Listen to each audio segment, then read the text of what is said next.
नाम है रूपवती, पिता का नाम है तपन देव। एक कल्याण नामक पुस्तक निकलती है, प्रमाण भी ले लो कहाँ लिखा हुआ है। कल को ये कहे बोले हमारा लिखा कहाँ है, वो भी सुन लो। एक कल्याण नामक पुस्तक निकलती है धौलपुर डिपो से। जैसे गीता प्रेस गोरखपुर है ना, ऐसे एक धौलपुर डिपो है। धौलपुर डिपो से एक कल्याण नामक पुस्तक निकलती है, पुस्तक का नाम है कल्याण। उस कल्याण नामक पुस्तक में सुदामा की पूरी जीवन चर्चा लिखी हुई है। सुदामा ने एक ब्राह्मण के यहाँ एक गाय के पेट से जन्म लिया था।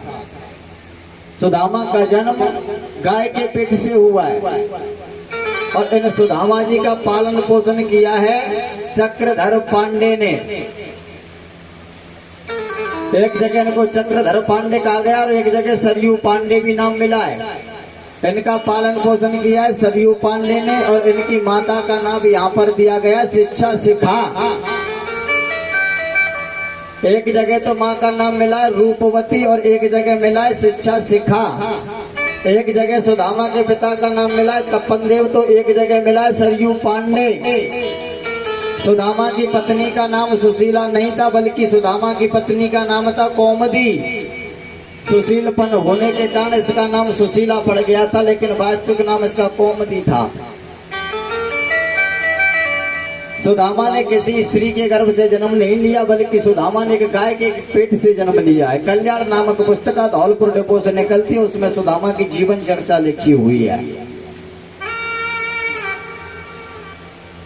आइए लौट करके कथा पर। सुखदेव स्वामी कहते हैं राजन परिचित हो, एक निवेदन और करें आपसे। कुछ लोग एक दोहा को अधिकतर गाते हैं कि गुरु से कपट मित्र ते चोरी के हो निर्धन के हो कोड़ी, आज खत्म ही कर जाता हूँ इस झंझट को। ऐसे झंझट को खत्म कर जाता हूँ, इस दोहे को खत्म कर जाता हूँ आज। कहते हैं कि गुरु से कपट मित्र से चोरी के हो निर्धन के हो कोड़ी। बोले क्यों? बोले सुदामा ने कृष्ण से कपट किया था, छल किया था, चने खाए थे। लेकिन ये बिल्कुल गलत है। कहीं लेख बताओ इस चीज का। दूसरी बात, कुछ लोग कहते हैं बोले महाराज द्वारपालों ने सुदामा को ढके दिए थे, अंदर महलों में नहीं जाने दिया। बिल्कुल गलत, ऐसा कोई लेख मुझे नहीं मिला। ना तो सुदामा में द्वारपालों ने कहीं ढके दिए, ना सुदामा ने चोरी से चने खाए हैं। सुनिएगा सुदामा ने ये चने क्यों, कब और कैसे खाए थे। कथा तो सभी ने सुनी, लेकिन गुण गुण बातें आपको सुना दे रहा हूं। कहते हैं श्रोताओं, सुदामा ने कन्हैया के साथ में छल किया था, चने चोर करके खाए थे, इसलिए सुदामा के जीवन में गरीबी आई थी। लेकिन ये बिल्कुल गलत है। सुनिए, ऐसी कथा मिली कि एक ब्राह्मणी थी। ब्राह्मणी जान देंगे ये चने कहां से आए थे और क्यों खाए थे सुदामा ने। एक ब्राह्मणी थी, उस ब्राह्मणी के बच्चे बड़े जब हो जाते हैं तो कहते हैं कि हर व्यक्ति की औलाद उद्दंड हो जाया करती है अगर माँ बाप की कमान ढीली हो जाए तो। और बुढ़ापे में तो कोई किसी का साथ नहीं देता। तो एक ब्राह्मणी थी, बूढ़ी मैया थी। उस बूढ़ी मैया की औलाद जवान हो गई तो बूढ़ी मैया को घर से निकाल दिया था। मैया जब उस बूढ़ी मैया को घर से निकाल दिया था और वो बूढ़ी मैया जंगल में जाकर छोटी सी कुटिया बना करके अपने जीवन को यापन करती थी। किसी के खेत में चने डरे मिल जाते तो चनों को बीन करके लाती थी, कहीं गेहूं मिल जाते तो गेहूं बीन करके लाती थी और उन्हीं चने व गेहूं व चावलों से ही अपना जीवन यापन करती थी वो बूढ़ी माँ, क्योंकि औलाद ने निकाल दिया था। कहते भैया एक दिन वो बूढ़ी मैया कहीं खेतों में गई तो उस बूढ़ी मैया ने पूरे दिन चने ढूंढे। पूरे दिन उस खेत में चने का खेत था। पूरे दिन उस मैया ने पूरे खेत में एक एक दाना बीना था चने का और एक एक दाना बीन करके वो बूढ़ी मैया चने ला करके और एक कपड़े से की पोटली बना करके और अपनी झोपड़ी में बांध देती है। कपड़े में बंद करके पोटली सी बना करके झोपड़ी से बांध देती है और वो मैया इतना मतलब चनों को बांध करके कहीं चली जाती है बाहर पानी वानी की व्यवस्था में। और इधर में क्या होता है कि कुछ चोर आते हैं उसी जंगल में, और चोर आकर के उस मैया की कुटिया में जो चने बंधे हुए थे उन चनों को समझा के इस पोटली में कोई धन बंधा हुआ है, कुछ पैसा होंगे या सोने चांदी की वस्तु होगी, तो वो चोर उस पोटली को वहां से चुरा लेते उस मैया की कुटिया में से। और मैया की कुटिया में से वो चने चुरा करके कहाँ पहुंचे, जहाँ पर कृष्ण और सुदामा दोनों विद्या अध्ययन कर रहे थे, उसी आश्रम पर। उन दोनों वो चोर उस पोटली को लेकर के सांदीपन मुनि के आश्रम पर पहुंचे, जहाँ कृष्ण और सुदामा विद्या अध्ययन कर रहे थे, सांदीपन मुनि के यहाँ। उस पोटली को लेकर के पहुंचे, उन्होंने एक वृक्ष के नीचे बैठ करके देखा, बोले भाई ये पोटली हम चोर के लाए, जरा देख तो ले इसमें कितना माल है, कितना धन है। और जैसे उन्होंने उस पोटली को खोला तो उस पोटली में धन नहीं था, बल्कि वो चने थे। आज वो चोर उन चनों की पोटली को वहीं छोड़ करके भाग जाते हैं, चनों की उस पोटली को वहीं छोड़ करके भाग जाते हैं। और वो चने की पोटली सांदीपन मुनि की जो पत्नी थी, यानी कृष्ण और सुदामा की जो गुरु माँ थी, वो पोटली उन्होंने उठा ली। और इधर में क्या होता है कि इधर में वो बूढ़ी मैया जब जल भर करके लाती है किसी सरोवर से, कुटिया में आई, दिन भर मैया को भूखे प्यासे हो गया। उस बूढ़ी मैया ने देखा कि पोटली में से चने लेकर के चने खा लूं और पानी पी लूं। जब उस मैया ने उस पोटली को देखा तो पोटली नहीं मिली। आज मैया क्रोध में आ गई, आवेश में आ गई, आत्मा रोने लगी, पूरा दिन हो गया बीनते बीनते इन चनों को मैं बीन करके लाई थी, पता नहीं को दुष्ट इन चनों को चोर करके ले गया। मैया ने तुरंत श्राप दे दिया कि इन चनों को जो कोई खाएगा वो दरिद्र व कोढ़ी या रोगी हो जाएगा और गरीब हो जाएगा। जिसने भी ये मेरे चने चुराए, जो भी इन चनों को खाएगा वो एक एक दाने के लिए तरस जाएगा, जैसे मैं तरस रही हूँ। जैसे मैं भूखी प्यासी भटक रही हूँ, ऐसे ही वो भी इन चनों को खाने वाला गरीब हो जाएगा, दरिद्र हो जाएगा। इधर उस बूढ़ी मैया ने श्राप दिया था। सुदामा कोई साधारण ज्ञानी नहीं था, सुदामा बहुत बड़े विद्वान पंडित थे। सुदामा ने मनी मन ये बात जान ली और यही सोचा, जब मैया ने चने दिए थे तो यही सोचा कि अगर इन चनों को कन्हैया ने खा लिया तो कन्हैया गरीब हो जाएगा और मैं अपने कन्हैया को दुखी देखना नहीं चाहता। तब सुदामा ने उन चनों को चोर करके खाया था, ना कि छल कपट किया था। छल कपट नहीं किया था सुदामा ने। कुछ लोग कहते हैं, बोले महाराज सुदामा को ढके, कुछ लोगों को तो छोड़ो, बड़ी बड़ी यूट्यूब पे वो आती है कथाएं यूट्यूब चैनलों पे, जिसमें दिखाया भी जाता है कि सुदामा के द्वारपाल खड़े हैं, सुदामा को ढके दे रहे हैं। बोले नहीं, हमारा कन्हैया तुमसे मिलना नहीं चाहता। भले आदमी, जरा सोच करके सोचो, वो तुम्हारी तरह खल्लड़ नहीं था परमात्मा, तुम्हारी तरह अभिमानी नहीं था, आज की तरह प्रधान नहीं था, आज की तरह प्रधानमंत्री नहीं था, आज की तरह योगी सोगी नहीं था। जो आज हमारे यहाँ हो जाते, जब तक प्रधानी नहीं लड़ते तब तक तो है चाचा मेरो ताऊ मेरो पामन धोए धोए के पी में, और जब प्रधानी है जाए तो बोले साहब पहले पिए थे मिलो, जब पिए आ गया दे देखो तब राजा से मिलो जाके प्रधान से। है तुम यही सोचते हो कि आज जैसे प्रधान अटकाए, आज जैसे जो खल्लड़ अटकाए, शायद परमात्मा भी ऐसा ही होगा। कि भाई पैसा वालों आवे तो भीतर बिना टोके आ जान दियो, और गरीब आवे तो भाई वापस कर दियो। आज के प्रधान क्या करते हैं, आज के प्रधानमंत्री करते क्या, यही तो करते हैं। गरीब व्यक्ति जाए तो मिलना नहीं चाहते, वापस करते, टाइम नहीं है। और पैसा वाला आ जाए तो तुरंत ही अंदर ले लेते। तो समझते हैं, बोले वो भी राजा था, उसने भी, राजा ने भी यही सोचा होगा, राजा ने भी ऐसे ही पहरेदार रखे होंगे। बोले भैया पैसा वालों आवे तो अंदर आ जाने देना, और गरीब आए तो धक्के दे के बाहर निकाल देना। तभी तो ये व्यास लोग निकलवाते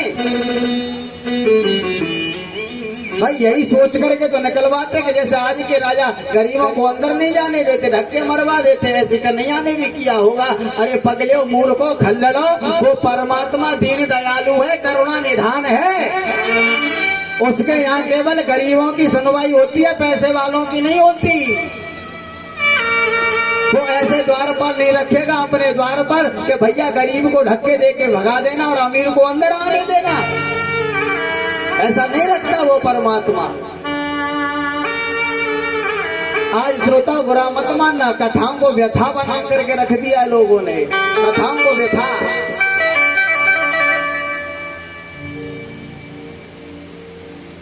ऐसा कुछ नहीं था। कुछ लोग ये भी कहते हैं कि सुदामा भीख मांगते थे, लेकिन शास्त्रों का प्रमाण है जो ब्राह्मण यदि भीख मांगता है उसकी ब्राह्मणता नष्ट हो जाती है। भीख मांगता है, सुदामा ने कभी भीख नहीं मांगी, कभी भी। सुदामा खेतों में जाते थे और खेतों में जाकर के जो भी चने वगैरह मिलते थे उन्हीं को बीन कर लाते, उन्हीं से अपनी जीवन यापना करते, या कोई दान देता था उसे लेकर के ग्रहण कर लेते, भीख नहीं मांगते। ब्राह्मण का कर्तव्य दान देना और दान लेना। ये नहीं है कि खाली ब्राह्मण लेता जाए, बोले साहब हम ब्राह्मण हमारा दान करो। ब्राह्मण का कर्तव्य दान देना भी है, दान भी देना चाहिए ब्राह्मण को, दान लेना भी चाहिए ब्राह्मण को, लेकिन भीख नहीं मांगनी चाहिए ब्राह्मण को। ब्राह्मण भीख नहीं मांगता। तो लोग बात सोच लेते हैं, बोले शायद सुदामा ने भी भीख मांगी होगी, लेकिन ऐसा कोई लेख नहीं मिला। कहते हैं श्रोताओ, ये जो आपकी कथा है ना, जो भी कह रहा हूं माँ की, ये सारी कथाएं पूरे भारत में दिखाई जा रही है, पूरे भारत में। और बड़े बड़े विद्वान से कथा को सुनेंगे भी, लेकिन बिना प्रमाण के कोई बात नहीं करता हूं। कुछ लोग कहते हैं सुदामा गरीब थे, दरिद्र थे, लेकिन जानते हो दरिद्र किसे कहते हैं? दरिद्र उसे कहते हैं जिसके जीवन में संतोष नहीं होता। गरीब को दरिद्र नहीं कहते, जिसके जीवन में संतोष नहीं है वो गरीब है, वो दरिद्र है। और जिसके जीवन में संतोष है वो गरीब हो सकता, लेकिन दरिद्र नहीं हो सकता। शास्त्र कहते हैं कि एक अरबपति, खरबपति, करोड़पति आदमी को तुम दरिद्र कह सकते हो, लेकिन एक गरीब को दरिद्र नहीं कह सकते। दरिद्र उस व्यक्ति को कहते हैं कि 100 रुपया मिले, मन में भाव हो भाई 100 नहीं 500 को है जाए तो ज्यादा बढ़िया रहते है। 500 की व्यवस्था करी परमात्मा ने, फिर सोचे बोले 500 ना 1000 है जाते तो नेक और बढ़िया रहते। भगवान ने 1000 की और व्यवस्था कर दी, वरना ये लाख है जाए तो और बढ़िया रहे। जिसकी कामना नहीं मरती, इच्छा पर इच्छा उपजती हुई चली जाती है, ऐसे व्यक्ति को दरिद्र कहते हैं। सुदामा दरिद्र नहीं थे, सुदामा गरीब थे। अपार गरीबी थी मैया सुदामा के जीवन में। कई दिन हो जाते सुदामा कुछ खाते पीते नहीं है, कई दिन हो गए। कहते श्रोता, एक दिन सुदामा के यहाँ पर कहीं से चावल आए थे, थोड़े से चावल। अब मैया कौमदी ने उन चावलों को 3 भागों में बांट दिया। अपने बच्चों के सामने चावल रख दिए, अपने पति के सामने चावल रख दिए, थोड़े से चावल अपने पास रख लिए उस कौमदी ने। और जैसे सुदामा जी महाराज आज कई दिन हो गए कुछ खाया पिया नहीं है, और जैसे सुदामा जी महाराज उस ग्रास को लेकर के खाना चाहते मैया, उसी समय सुदामा के द्वार पर एक गाय बंधी हुई थी। आज वो गाय उमार रंभ करने लगी, आवाज लगाने लगी है। और जैसे वो गाय उमारंभ करने लगी, सुदामा जी समझ गए कि गाय कई दिन से भूखी है, और मेरे द्वार पर एक गाय भूखी चिल्लाए, रोए, रुदन करे और मैं कुछ खाऊं, ठीक नहीं है। आज सुदामा जी महाराज ने उन चावलों को उठाया, उस गाय के लिए डाल दिया, गाय को खिला दिए वो चावल। और जैसे सुशीला ने देखा कि मेरे पति ने अपने चावल गाय के लिए खिला दिया, सुशीला ने अपने चावलों को उठा करके सुदामा के सन्मुख रख दिए, स्वामी आप खाइए, आप कई दिन से भूखे प्यासे। सुदामा कहते नहीं सुशीला तू खा ले, लेकिन सुशीला कहते नहीं स्वामी आप ठीक ठाक बने रहेंगे, आप खाते रहेंगे, आपके अंदर प्राण बने रहेंगे, तो मैं तो आपको देख करके अपने जीवन को यापन कर दूंगी, मैं क्या करूंगा इसे खा करके। आज सुदामा ने मैं आओ फिर उन चावलों के गिलास को उठाया, खाना चाहा। आज जैसे मुंह की तरफ ले जा रहे उन चावलों को, उतने ही समय में आज सुदामा के द्वार पर एक चांडाल आ जाता है, जिसके पास पर 2 कुत्ते थे। और तो कुत्तों को लेकर के जब वो चांडाल आया, आज वो चांडाल पुकारने लगा मेरे कुत्ते और मैं कई दिन से भूखा हूँ, कुछ हो तो कुछ मेरे लिए ख्याल खाने के लिए। तो आज सुदामा जी ने मैया वो भी चावल उठा करके दे दिए।